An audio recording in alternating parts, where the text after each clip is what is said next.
Ikinababahala ni Pangulong Ferdinand R. Marcos Jr. ang presensya ng Russian attack submarine sa West Philippine Sea.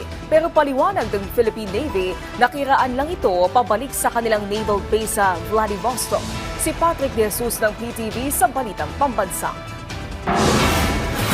Itinuturing ni Pangulong Ferdinand R. Marcos Jr. na nakakabahala ang anumang panghihimasok sa exclusive economic zone ng bansa.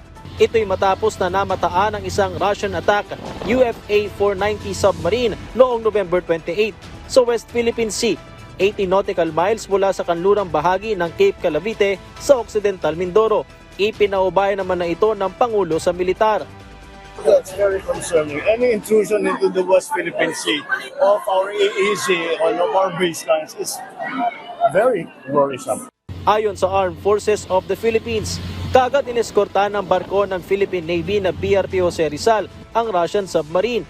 Nag-deploy din ng aircraft ang Navy para bantayan ang galaw ng submarine. Sabi ng AFP, sumagot naman sa radio communication ang crew ng submarine ng Russia. Nanggaling umano ito sa Malaysia matapos ang military exercise kasama ang Royal Malaysian Navy. Hinihintay lamang daw nila ang pagbuti ng panahon bago magpatuloy sa paglalayag pabalik sa kanilang naval base sa Vladivostok, Russia. Nabigla kami. Bakit may na-detect ang Russian submarine?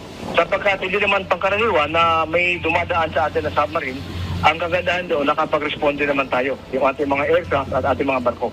Wala namang anumang iligal na aktibidad na namonitor mula sa Russian submarine na nakaibabaw sa tubig nang dumaan sa West Philippine Sea. In the same manner, pag ang ating mga barko naman, for example, napunta sa ibang bansa at dumaan doon sa exclusive economic zone ng ibang bansa, they are also given the right of freedom of navigation and innocent passage. Basta wala naman silang ginagawang mali or labag sa mga batas ng bansang yun.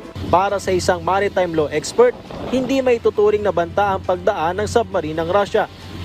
It cannot be a threat because it's a submarine on the surface. That's not a threat. Since it's on the surface, it's actually announcing itself.